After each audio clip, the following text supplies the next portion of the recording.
This is the Power Producers Podcast, where we are refining and redefining the sales game. Rule number one is you have to believe in yourself. You're the only one who doesn't think you belong in this appointment. The prospect has already validated your existence by scheduling time with you. Get it through your head you belong here, go in there, crush it, and close the deal. A place where sales professionals can come to learn from other sales professionals and thought leaders that have mastered their craft. The difference between a good salesperson and a best-in-class salesperson is only 2 minutes. By spending an extra 2 minutes on what you might think is a mundane task in the sales game, you separate yourselves from the pack, you grow your book of business, you close more deals, and you retain your accounts. As well as their peers who are still striving for perfection to achieve their why. I have a wife and 4 kids. Failure is not an option. Real sales professionals, real stories, real results. Are you ready to feel the power? Hey everybody, welcome to the Power Producers Podcast, where we are refining and redefining the sales game. Today we have a dynamic guest, Mr. Brian Ahearn from Influence People. And right before we came on, I found out that People is an acronym. So, Brian, welcome to the show, man. I want you to take just a couple of seconds and talk about sort of your background, how you got to where you are. But before you do any of that, I already set the table. You got to tell them what the acronym stands for. All right. PEOPLE stands for Powerful Everyday Opportunities to Persuade that are Lasting and Ethical. And that's because influence is all about people. There you go. Cool. So you and I hooked up because we sort of loosely see each other on LinkedIn, and you had reached out because I posted something where I had been talking about Chris Voss, and Never Split the Difference is hands down one of the top 2 or 3, if not the top book I've ever read. It's your favorite book of all time. It probably is. And I am a student of everything that Voss says, does. I've watched his masterclass. I have lost probably 100 hours down rabbit holes on YouTube. It's interesting, man. I mean, the ability to influence people to give you an outcome that you desire is kind of the whole point of what we do in insurance production, but just even how you use that in your regular life. Talk a little bit about, how you went, because you told me you started out working in the company side, and now you're all the way over here where you're going and speaking to large groups of people about using these techniques. How did you get there? Well, I started my career in the insurance industry, like every other person who's in insurance, at least that I know, stumbled into it, didn't grow up saying, man, I can hardly wait to get into insurance. Right. But it was with Travelers Insurance Companies, and it was great for 2 reasons. One, I had fantastic training, and 2, I met my wife there on the very first day, and we're still married. There you go. So that was good. I progressed over to State Auto Insurance as a commercial underwriter, moved into the sales area, and to be frank, when I first encountered some of the sales training and things, I thought it was all BS. Because I was very logical underwriting type, had been beaten down by agents thinking price was all you guys wanted. And then I started learning from somebody who was really skilled at it. And I really began to see, wow, this can make a difference. It was in the early 2000s, I bumped into Robert Cialdini's material on the science of influence. And it resonated with me because it was science-based. So that logical part of me, I'm like, hey, here's the proof. This stuff really does make a difference. I knew that it was the underpinning of selling, the psychology that he was teaching, and I really appreciated his stance on ethics. And so I dove headlong into it, started utilizing the material in everything I was doing at the company, and I began to set myself up for the day that I would leave the company. I knew this is what I was going to do with the rest of my career, and I made that choice at the end of 2018, and I've been doing this now for almost 3 full years on my own, but more than a dozen years while I was still working at the corporate job. So what was that process like? Because I know there's a limited number of people that, Cialdini endorses or puts his name behind, or however the best way is to say that.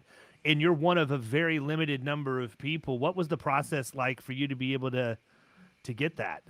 Well, he had come out to the company State Auto where I was working at the time, and he spoke a few times over the summer to what we called leaders conferences. And it was during that time I went out to Arizona and I went through the 2-day workshop that they call the Principles of Persuasion.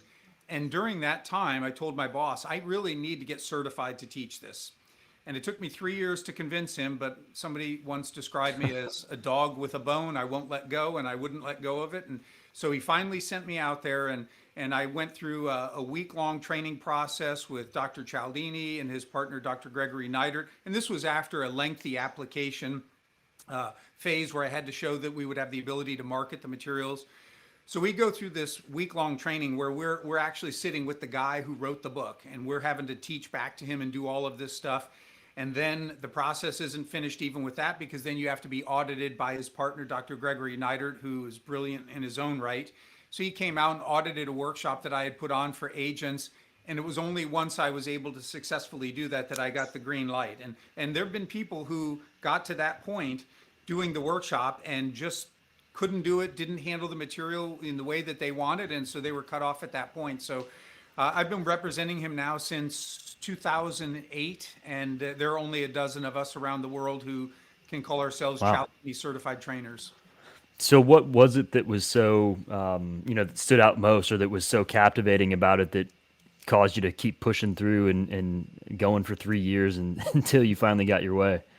Well, again, if I go back to the science, it just was overwhelming, the difference in these research and these experiments that it would make when you would do things slightly differently in your communication with people. So I knew in my heart, this stuff works. And then I began to see it as I utilized it in various aspects around the company. But I wanted to go a lot deeper than just what I was reading in the book and trying to figure out on my own. And so that's why I really wanted to go and learn directly from Cialdini himself. And again, I was fortunate enough to ultimately be able to do that.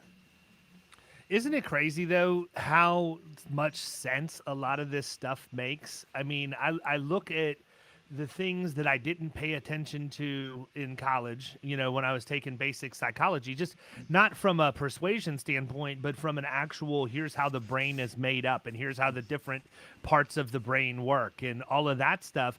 But then you get somebody like yourself who has a workshop, who's learned from one of the best in the world at persuading people or understanding how to persuade people. And then we have to go out and try it and put it into practice, right? Like, I'm one of these people, Brian, that if you said, David, if you want to write more business, put on your bathrobe, a football helmet, and go do the Mamba in the parking lot in front of your building. Hey, Brian said to do it. He's certified by the best Mamba dancer in the world. I mean, I'm just going to follow. People pay for your advice. They pay for you to tell them how to do this. And then all of a sudden, people just they freeze up. I see this all the time, even with producers that we work with inside a Killing commercial, where, it's the scary part is putting it into action, right? And it's interesting to me that it's like, at some point when you receive training and information, you still have to take some level of a leap of faith to prove that it works. And then once that happens, it's like your kid learning to ride a bike the first time, right? Once they realize they can pedal without falling off, next thing you know, they're like jumping ramps and, cruising around the neighborhood all day. But I mean, what do you have to say about that? Because I imagine you see it a lot. Yeah, I would say don't mistake knowledge for wisdom. We all, as a good example, I would say that anybody who desires to be healthier probably knows exactly what they should do. They have the knowledge. They probably know, at a minimum, I can cut out the ice cream and I can go for a walk today. And then they can get more sophisticated in their exercise and their diet. It's not a matter of not knowing what to do. It's a matter of putting into practice what you already know and then growing from there. And unfortunately, a lot of people don't do that because inertia is tough to overcome, right? People keep doing things the way they've always done, and then they wonder why they keep getting the results that they are. But that's a big challenge for most people, is to take that and put it into practice, because it takes effort. Yeah, I agree. So you've been around the insurance industry from the company side. Now you go and you speak and you train and all of that. What would you say if you were to give one piece of advice? I'm going to run you through a stop, start, and continue exercise. What is something you think the producers out there need to stop doing? They need to stop telling people what to do and start asking. And that taps into one of the principles that we call consistency, which says human beings, we feel this internal psychological pressure, but also an external social pressure to be consistent in what we say and do. And it really boils down to this: word and deed. Most of us feel much better about ourselves when we keep our word, when our words and deeds line up. And so when you tell somebody what to do, you're not tapping this principle, because they have all kinds of excuses. I didn't hear you. I was going to do it later. I've been too busy. But when you ask somebody, David, will you? And you put that ask out there, you either come back with a yes or a no. Now, if you come back with a no, there's other psychological concepts to be ready for that. But assuming you say yes, you are far more likely to do what I would like to see you doing, which is also in your best interest, because you don't want to feel bad about yourself. So stop telling, start asking, and you'll be pleasantly surprised at how much more people will do those things you need them to do. So if I'm a producer, what's an example of an activity that I would run? Like if I'm requesting loss runs from somebody, I don't say, go grab the loss runs for the last 5 years. How do I phrase that question? But it would just be, David, would you be able to get me your last 5-year loss runs by this Friday? Because without them, I really can't go any further on getting you a number. I think that part at the very end there was the key, though, is giving them kind of like a deadline, right? Yes. Both times. He gave him the deadline and he gave him the reason why. Yep. Yeah, exactly. So there's a whole bunch of psychology in that, right? I've asked instead of telling you. I'm giving you the deadline because if you say you can't get it by Friday, I'm going to say, is there any chance you'd be able to get it over the weekend and get it to me first thing on Monday? And the psychology is people don't like to say no. And lots of studies show that when you come back immediately with another request, the odds start going up pretty significantly that you're going to ultimately get to a yes. And the third part, as you pointed out, Kyle, I said because, and I gave a reason. And there are studies too that show when you use the word because, it's a psychological trigger, because most of us when we were growing up and mom or dad said do something, why? We ever said why, right? They came back because I said so. And I don't know about you guys, but I didn't say, hey, Dad, that's not a legitimate reason. I just did what I was told to do. Not more than once I didn't. Yeah, right. But I mean, having been in outside of the insurance industry and having to train teams of people or whatever else, that's something that was impressed on me very, very early. So I do think that, and Kyle can either agree with this or tell me I'm all wet, but he's been on enough sales calls with me to know I'm usually pretty darn good about giving people the reason why behind things, right? Because I have found it just through my own experience, and I am not one of a dozen worldwide. I'm just a guy that's, sold a bunch of stuff and been through the school of hard knocks and figured out what works. I wish I had a training course back in my early 20s because my life might be a little bit differently. But I find that when you give people the reason why behind things, two things happen. Number one, you're more likely to get what you need because now they understand. Mm-hmm. And number two, they're never going to ask that question again because you actually completely answered what it is, or you gave them the instructions or how you framed that in such a way that there is no more information that they need if you did it right. And it's funny because I was on a call yesterday with a guy that owns an agency that's also a producer. And it's a guy that I've had a relationship with for a few years now, and we have a standing call every Tuesday. And I'm sure he's listening to this, and I know he knows exactly that I'm talking to him. So he gave me a really good example. He kept talking about how he doesn't have time. He doesn't have time to go after new business, to do this, because these people have all these questions. And I just let him go because I knew he was getting worked up, and I knew that I was going to be able to hit him right between the eyes if I just let him keep talking. And finally, he got to that point where he's like, I finally told the last guy, Google is your friend. I can't be sitting here answering your questions and educating you all day. You need to go to Google for that. And I said, and that's exactly why. You don't have the time to get everything else done in your agency. You have missed the point that our first job is to educate. And you can be doing all of this stuff proactively. What have you done? What type of content have you distributed? If you have people in Florida that are coming to you and talking about the fact their homeowners is going up 20 or 30%, what have you done to proactively prepare your client base to understand the market factors and other things aside from, hey, I'm just a greedy insurance agent, that are causing that to happen? It's our job to educate. To me, the absolute best salespeople are educators first, because the sale closes itself if you answer the unanswered questions. So this is kind of like the ops side internally in the agency where, you've talked about in the past, instead of having to train every single person that comes in on our process and procedure, you're going to do it once, create a video, and everybody that comes in is going to watch, based on their position, these different videos and figure out how to do things. You can do the same thing with your clients. You can, post a quick video explaining what you were just talking about, how property rates are going up 20 to 30%. Here's why. You can direct them to it. And then instead of taking 20 phone calls every week and having to explain that over and over again, they're doing it, proactively themselves. Yeah, I think that's part of it. I mean, I don't want to lose the human interaction, but I think that enhances the human interaction to where if they've taken the time to consume what you've done to educate them, it's a much different conversation than they're just asking the same questions. Listen, if you have multiple clients calling your agency asking the same questions over and over again, right, you're missing the mark somewhere. This is That's a what I'm perfect opportunity for you to keep those calls from coming in by answering the questions before they have them. Yeah, and it's an opportunity, as you say, to create something and maybe use that as part of your marketing to your customers. Boy, this week I got 5 questions. They were all essentially the same, and that makes me think many of you have the same question. Take a moment to watch this 2-minute video and find out and whatever that answer is, and create that curiosity for those people. And then in the future, you've got that as a resource for other people who might have those questions. I look at the time part as an investment, right? And so if somebody says, I don't have time to answer all these questions because they're probably just doing these quick little one-offs, maybe if you took more time with just a few people, you'd be converting those people into customers that would make you feel like, maybe I just need to identify the people that I do want to spend the time with, and then I really invest there because it's coming back in spades.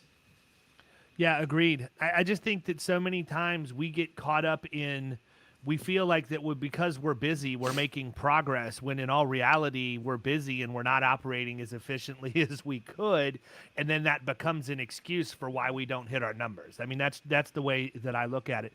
What is something that you think, so you told us what producers should stop. What's something producers should start doing that you see by and large is lacking from many of their approaches today? Because it can become very transactional, I would say really investing in coming to know and like the clients and potential clients that you're meeting. So we talk about a principle called liking, and everybody gets this, right? It's easier for us to say yes to those we know and like. And then when we talk about, well, what is it that causes liking?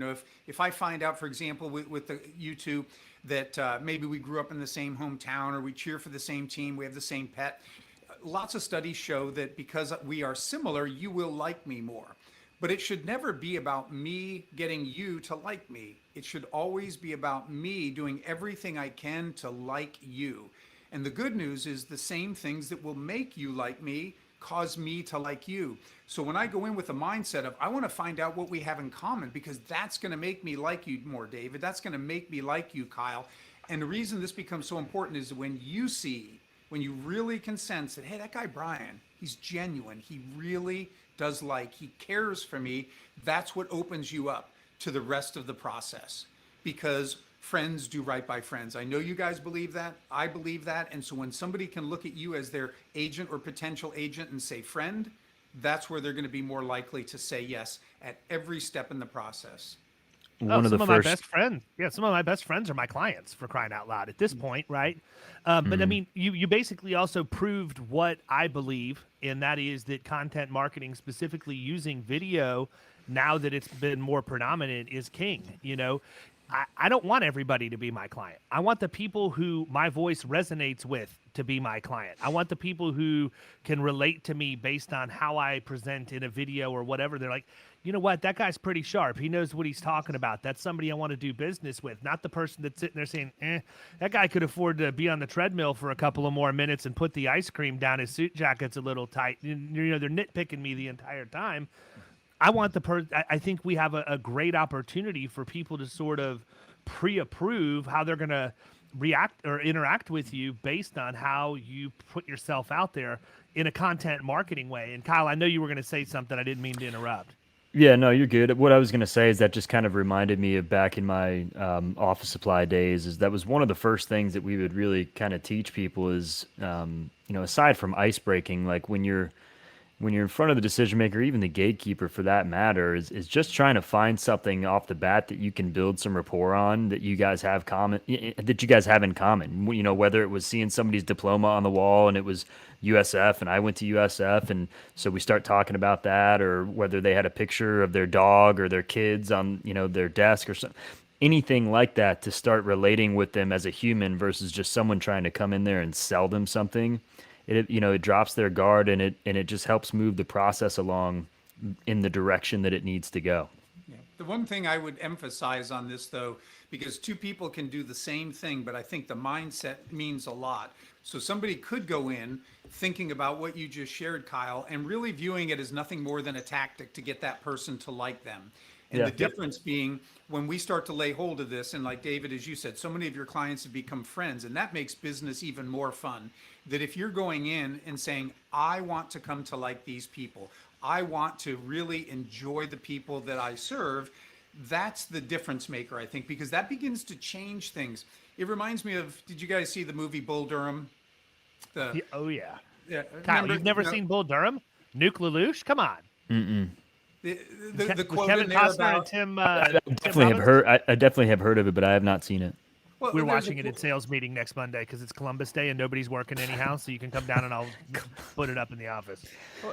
There's a quote in there where somebody says something about we have to play baseball today, and I think Costner says, have to, we get to, right?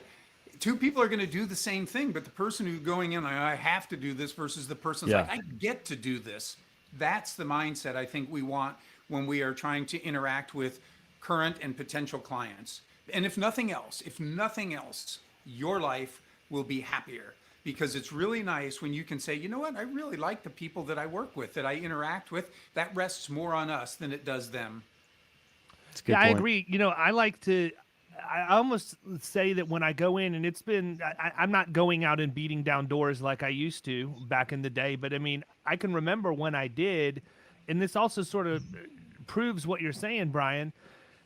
I would have such great conversations and be genuinely interested in the gatekeepers and people that I was talking to that I would forget why I was there, because Yeah. I made them the center of my attention. And maybe that's why I have had so much success in being able to get past them, is because I focus on building that relationship first. I mean, at the core of it, and I've said this multiple times on the podcast, at the very core of it, my kids ask me, what do you do for a living? And my answer is 100% the same. Daddy gets paid to make friends for a living.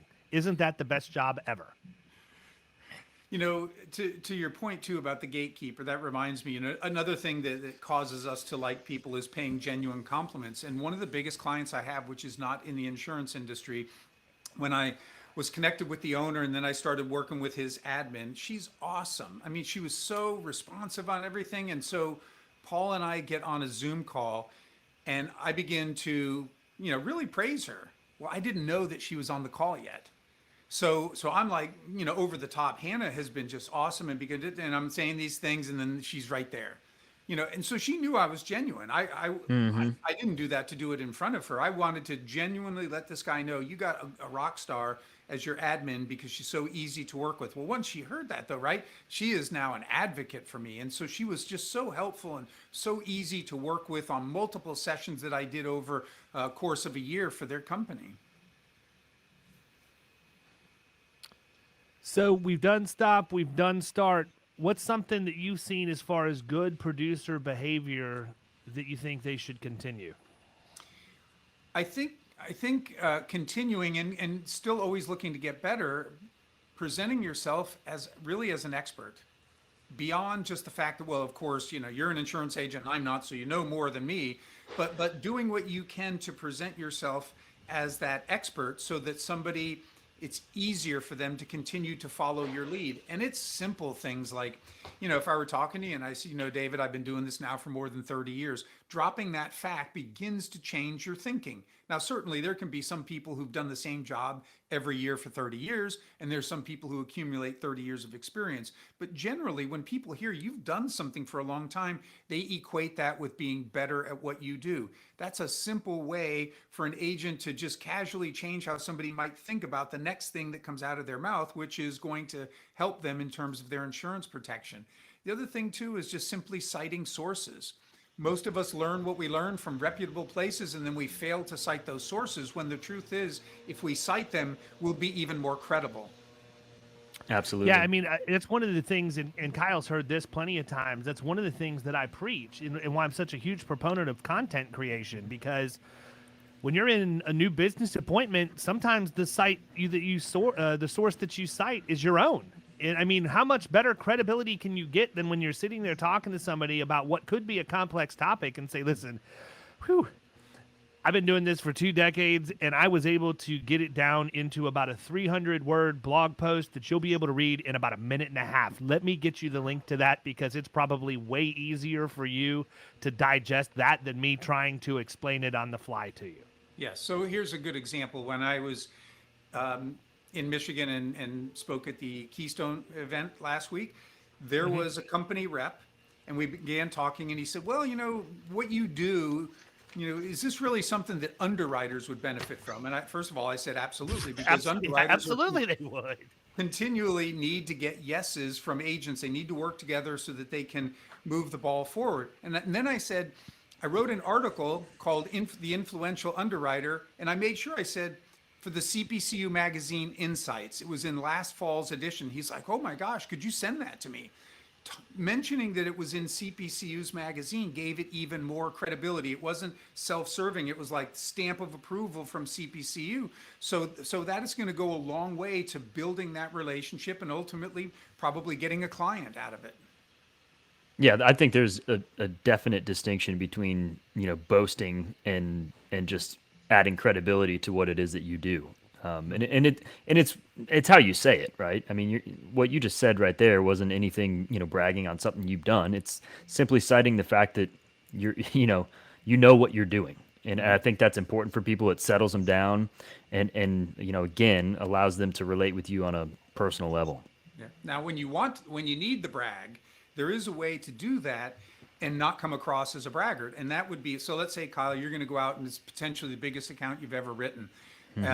And you get David as owner of the agency to send an email on your behalf. Hey, Joe, we are so excited that Kyle is going to come out and present our solution to you tomorrow. I want to share a few things about Kyle that you may not know, because he's a humble guy.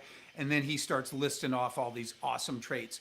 And it's perfectly natural coming from him, especially above you in the organization.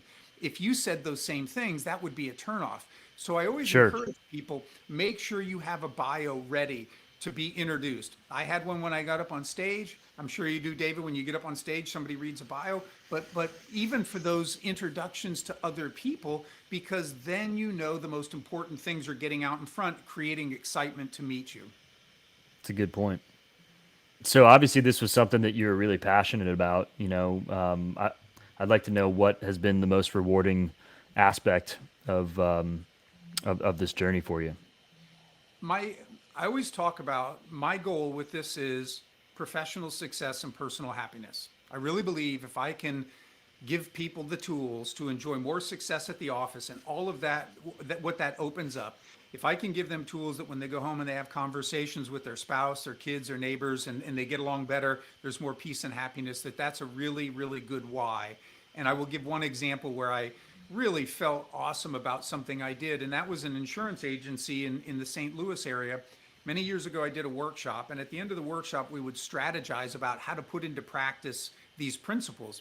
And they said, we are looking to move our facility from a suburb into the city, and yet we're getting all this pushback from somebody who was like on the Historic Preservation Society. And it was things like the height of a fence and where certain doors were going to be and very trivial things. And I said, you know what? I said, it seems to me like you guys want the same thing. I mean, you want a building that your employees and your clients will be proud to come to. And they want a building that the city will be proud of. That's what you need to talk about. So the day they went in to try to finalize this negotiation, they said, we're ready. We're going to put into practice all this stuff that you taught us last week. And at the most stressful time, one of the sons said to the lady who was on the historic committee, I think we both want the same thing. You want a building that the city will be proud of. We want a building that our employees and clients will be proud of. Can't we figure this out? And she said, I really appreciate that. I have never drawn a line in the sand that I wasn't willing to cross. Thank you. And they got the deal done. And this is why it's so important to me. For a generation, maybe or more, that family-owned business is going to be in that building. And I know I had a hand to make that happen.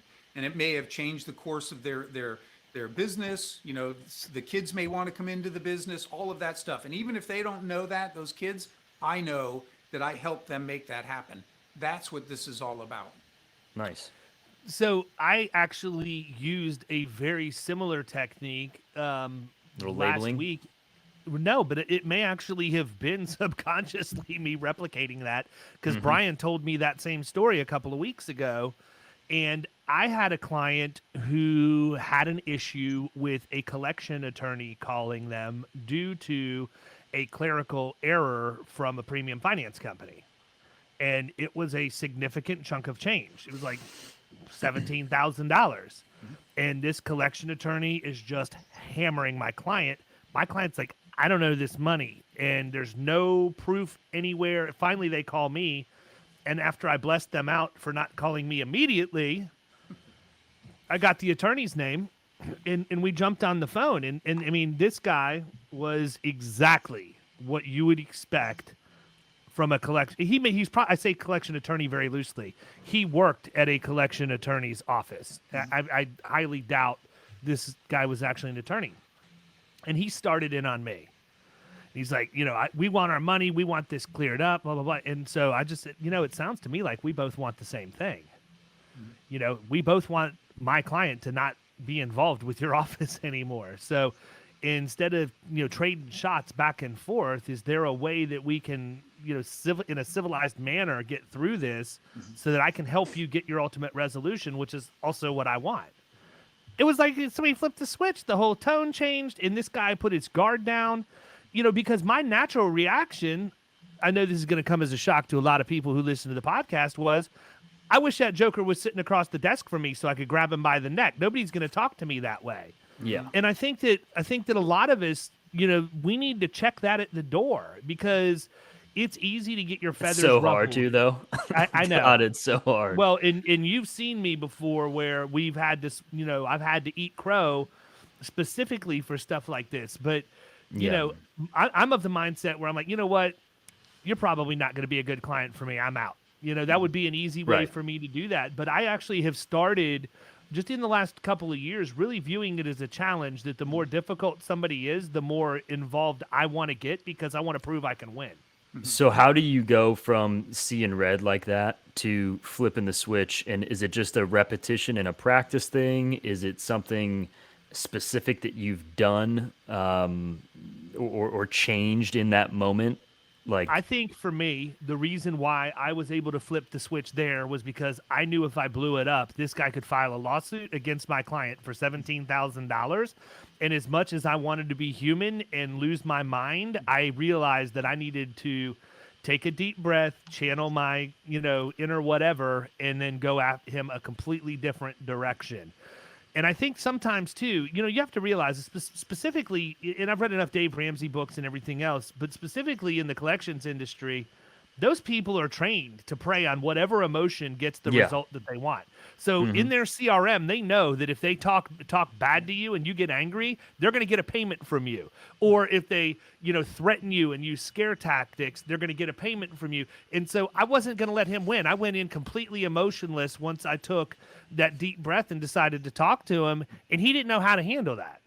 Now, here's the thing, though. So I have a friend who has a collections agency where through the state, they can get authorized to go back and try to collect money on behalf of the state if people owe money on their taxes. And he said, hey, I was reading some of Cialdini's work. Would these principles help me in terms of our ability to get this money that people owe the state?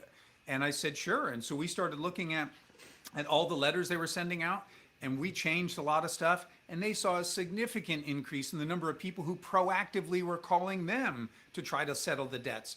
Part of the problem is when you treat people like an idiot, that's how they're going to respond. And I'm not saying you slide in and try to be all buddy and stuff, but by putting truthful things in, like, the vast majority of people pay their taxes on time. That's the principle of social proof. When people know others are doing something, they're more likely to do it. I'm sure there's probably a very legitimate reason that you fell behind. We'd like to talk to you about that, right? So it's very soft and You're more not accusing them. Yeah, you're not accusing them of anything. You're assuming that they actually had an oversight and you want to help them correct that because everybody else normally files their taxes on time. They probably meant to do that too, but for whatever the reason, it was just a misunderstanding. Let's figure out how we can get this squared away. And there are always going to be the people who are trying to cheat the system, who won't call. Yeah, but there's a lot of people who want to do the right thing and they make mistakes. And if you sound like you're willing to work with them, they'll work with you. And then ultimately they feel relieved because they're not under that obligation any longer, and everybody wins. So it's just a matter of how we choose to communicate. And I'm willing to bet, David, that you felt a lot better hanging up that call, feeling like, yes, I did it. That was cool. Yeah, we got the deal done. Yep. So, There I you mean, go. it worked out as good as I could have hoped for. So, talk a little bit about the mediums that you operate on. So I know that you're heavy involved in LinkedIn. I see your stuff being published on Agency Nation. I know that you just said that you had an article published in CPC. I mean, you're basically everywhere, but I get a weekly update from you. Every time you update something on LinkedIn, I get an email regarding that. That's where I'm the most active too. But there's people that are listening to this that, we're not even remotely close to being done that are already saying, hey, this is a guy I need to follow. I want to get everything that he has when it comes out. Where's the best place for them to follow you where you're the most active? It would absolutely be LinkedIn. Over the course of time and having Twitter and Facebook, and I've got the business page on Facebook, I have really started to narrow down. LinkedIn has just exploded. There's something like 700 million users or more around the world, but they're there for a specific purpose, and that is for business. So I put out a lot of content out there. I've got my blog and my website and things, but I repurpose that into LinkedIn because I know there's a lot of people who don't want to leave the platform to go read something. So I'll drop that whole thing in on a weekly basis. The other medium has been podcasts. When I stepped out on my own, I thought, do I really want to start a podcast? That's going to take a lot of effort. There's so many things I need to do. And what I started doing was just reaching out to people like you, David, and saying, hey, I know you're probably looking for guests. Here's what I do. If you want to talk about it, let's do so. And that strategy has worked phenomenal. I've been on way over 100 podcasts now in the last few years because it's like that snowball going downhill. Once people know that you got legitimacy, they've heard you once or twice, interesting material, it's very easy to get on. And so it expands my reach and it helps them. So that's the other big avenue. And then the third thing is writing. So I've got a couple books out, and my third book will be out by the end of the year. And hopefully by then too, with coming out of the pandemic, I'll just be on the road too much to focus on the writing. But those are the avenues that I've chosen to get the word out. Now, do you have a website? How do you engage with an agency or a carrier or whoever wants to hire you to work with them? Well, so, I heard one of your episodes and you were talking about utilizing HubSpot, and I use something called Pipedrive, but I have a very disciplined process. I've got hundreds and hundreds of potential customers in there, and there's not a single one who doesn't have a task to do something. And so I know that tomorrow tasks are going to pop up. And so once I make contact with somebody, I try to be very strategic about this. I meet somebody and I have maybe a Zoom session, boom, they're going in my contacts because I got their email and I've got their phone number now. And I'm reaching right back out on LinkedIn to connect with them there. Always a personal message. When they connect, always a thank you back because that starts conversation. So I'm going to hit them from multiple ways to find out what is their preferred method of communication. Do they really want to go the email route? Do they want to go the LinkedIn route? And once I determine that, that's where I start going. And then I just, with a soft touch, I'm usually staying in touch with people, quarterly. Sometimes it's biannual, depending on the conversations. But what I want to make sure is I am personally reaching out and connecting with them on a periodic basis. And then I want them to see me all over LinkedIn and say, man, this guy is pumping out stuff. We need to have conversations about how he can come in and help our organization, be it sales, claims, underwriting, leadership. So that's an interesting point you made there. Is you find out how people want to be communicated with. We were just talking about that the other day, and instead of us being in the habit of giving people information the way we want them to receive it, finding out how they would like to receive it, and that kind of goes back to your point you made earlier about the way we're delivering the message and asking versus telling somebody what to do. I think that's important, and it goes overlooked sometimes. Yeah, and then the other thing to do too is I make sure if somebody says, "Hey, we discussed it, and this really doesn't look like it's something that would fit, with what we're doing right now," and I'll come back and say, "You know what? That's okay. I'm in this for the long game. Would it be okay if I stayed in touch with you bi-monthly or quarterly, which is best?" And they, "Oh, every other month would be fine." Now I've got their permission to continually reach out. And what I found is even when they aren't necessarily responding, they're seeing it because Yeah, they're consuming that information. I see this Yeah. all the time. I will have a call with somebody to talk about killing commercials, spend 30, 45 minutes on the phone with them. I am very deliberate in that conversation. I tell them, number one, if they want to talk about coming into the program after this call, I will talk to them as many times as they want. However, they will be the one to initiate it. I do not put people into an uncomfortable position. I don't want them to think that I'm going to continuously, drip email on them and follow up and do all of this stuff.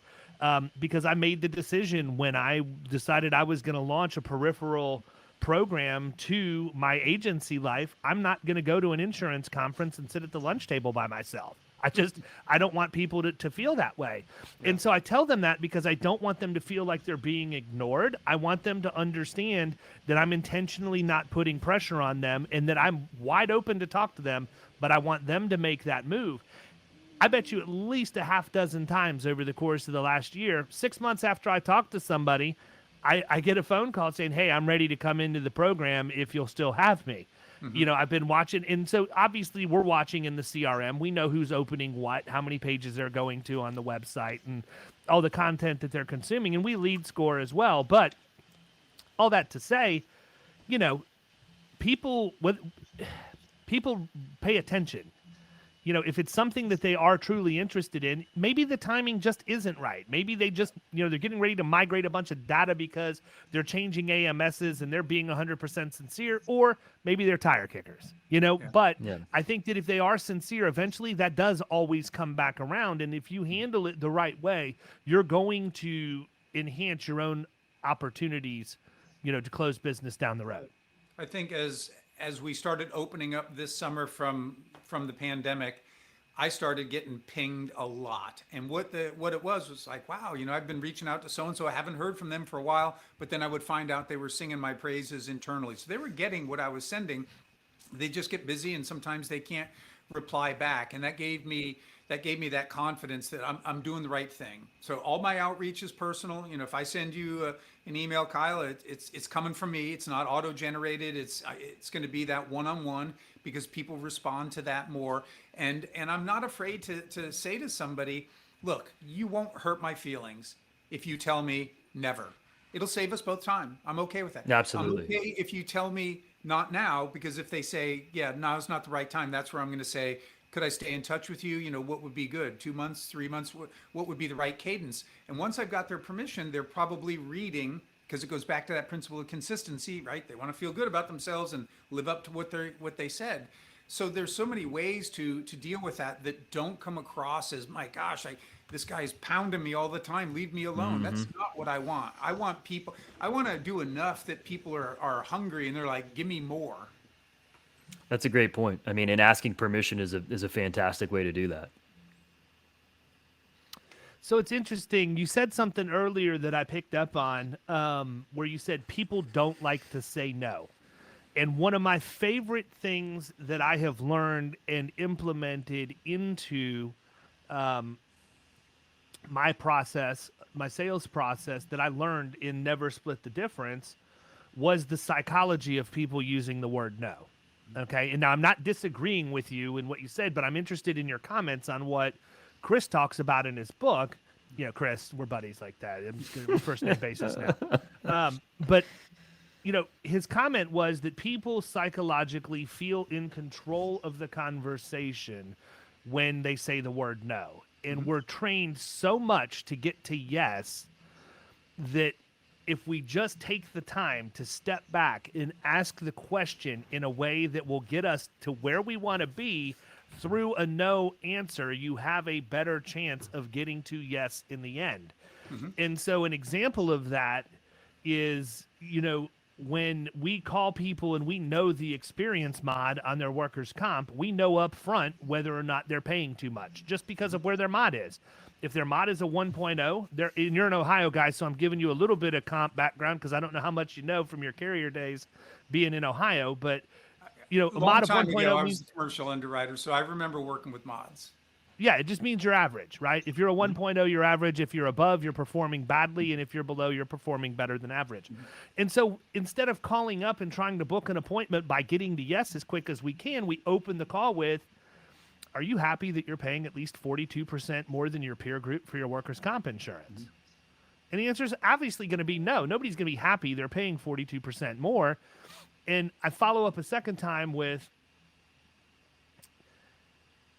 in the last 3 to 5 years, has anyone come in and used software to audit your mod to make sure it's even correct and then break down how many dollars that's costing you? And I'm banking on the fact that's no too, because the mod's a 1.42. And when they give me the no's to those, the immediate follow-up is, well, since you're not happy you're paying 42% more than your peer group and nobody has ever come in to audit your mod, wouldn't you agree that it would make sense for us to spend 20 or 30 minutes walking through our process and how our company can help you ultimately save money by reducing your total cost of risk? You're going to book the appointment almost every single time because you back them into the corner. They're not happy. Nobody's ever done this. Why wouldn't they be willing to meet with you? Yeah, I'm when I was talking about no too, I come at it at a different way, and I completely agree with what you're talking about. Another question too that you might want to think about, massage and ultimately utilize is the question of you have a wonderful business here, David. Do you think your business is better than average, better than your peers?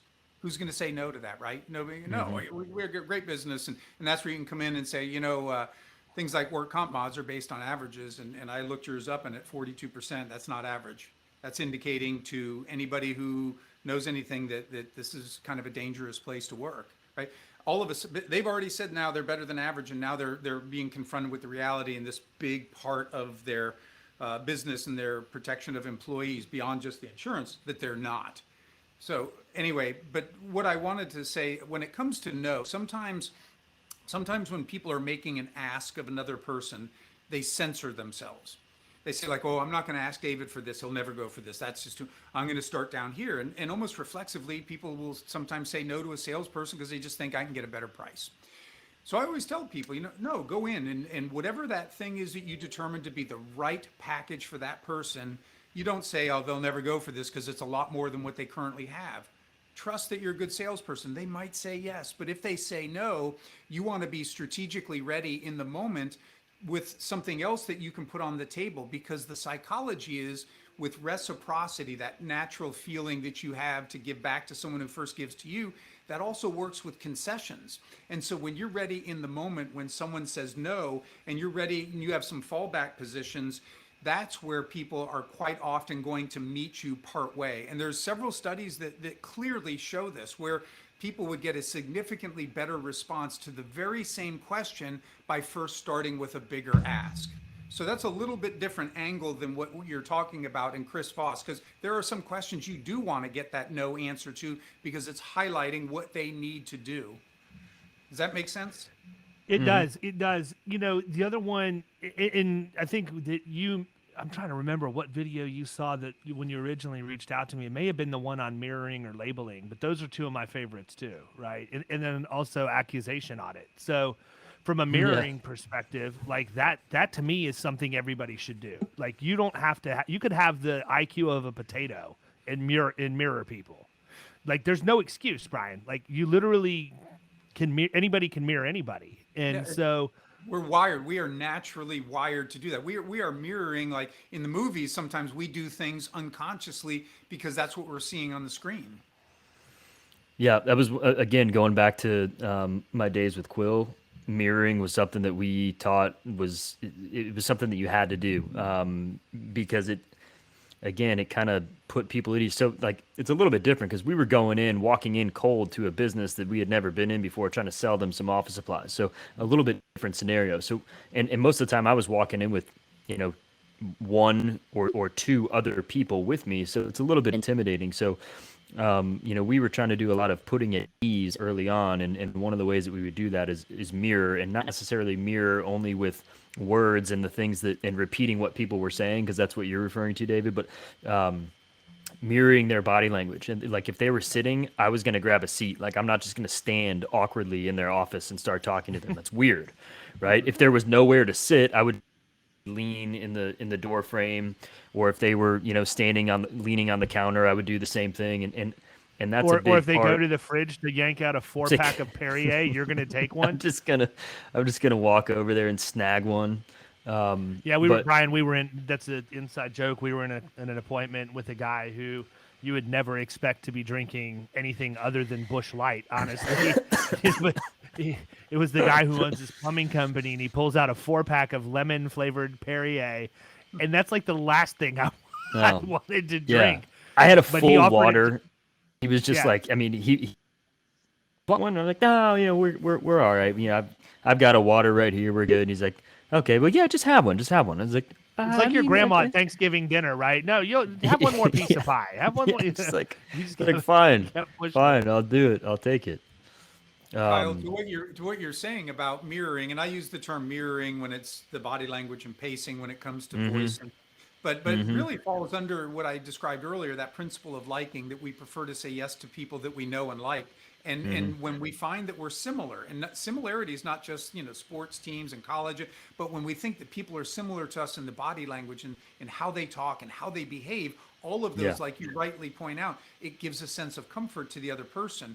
I would say, still going in with the mindset of, I'm not going to do this just to get them to do what I want. I'm going to do this because I want them to feel comfortable. I want to feel comfortable. I want to have a good conversation. Even if it's a no, I want to be happy that I came here and I had this interaction. What can I do to make that happen? And again, I think that's where people see authenticity and respond much more. Sure. Totally agree. Yeah, I agree. Well, listen, we are coming up on time, and I want to be respectful of your time. What have we missed? What do you want to get out that we haven't asked you? Well, you got a new book coming up. You can talk about that. You want people to buy it. The book, there's something else I want to talk about more, so I'll push that. Well, we'll have you back when the book releases. We'll have you back to talk about it then, because there's Great. We could go for another 2 hours with you easily. What I would want people to know, I get the question a lot about, well, what's the difference between what you're teaching and manipulation? Now, I hope that people, in hearing multiple times me talking about authenticity, start to see the difference there. But when we talk about ethical influence, there are 3 things that are key for you to be ethical. The first thing is truthfulness. You never lie. In fact, I like to put it this way. We don't just tell the truth, we never hide the truth. If there's something material that would impact someone's decision and you hold it back and they find out later and they come back and say, hey, why didn't you tell me? Your defense of you didn't ask is going to be no defense. You will not be looked at as a that's lame honest broker. So we tell the truth. We don't hide the truth. The second thing is we only use the principles that are natural to the situation. So we don't claim scarcity if there's something's not scarce. We don't falsely claim expertise when we don't have it. So that borders on the lying, but it's very specific to the principles. And then the third thing that we do is we have to create situations that are positive for both people. Covey talked about win-win, but I like to put it this way. Good for you, good for me, then we're good to go. If I know that what I'm putting out will better you, and you sense that it'll better you too, even if I get paid to do that, I'm being truthful and using this natural psychology, I can feel very good about who I am and how I'm interacting with people to try to get them to make decisions that I believe will be in their best interest in the long run. Got it. Cool. Where do they find you, man? We told them LinkedIn, but I mean, I'm sure you have a website and a plethora of information out there as well. What's the best way? So number one would be LinkedIn. And I will tell you, if you hear me on this podcast and you reach out and you don't say, I heard you on the podcast, I guarantee I will come back and say, how did you find me? Because one, it makes social media social. I want to have interaction with the people I'm connected to. And I like to understand why people are reaching out.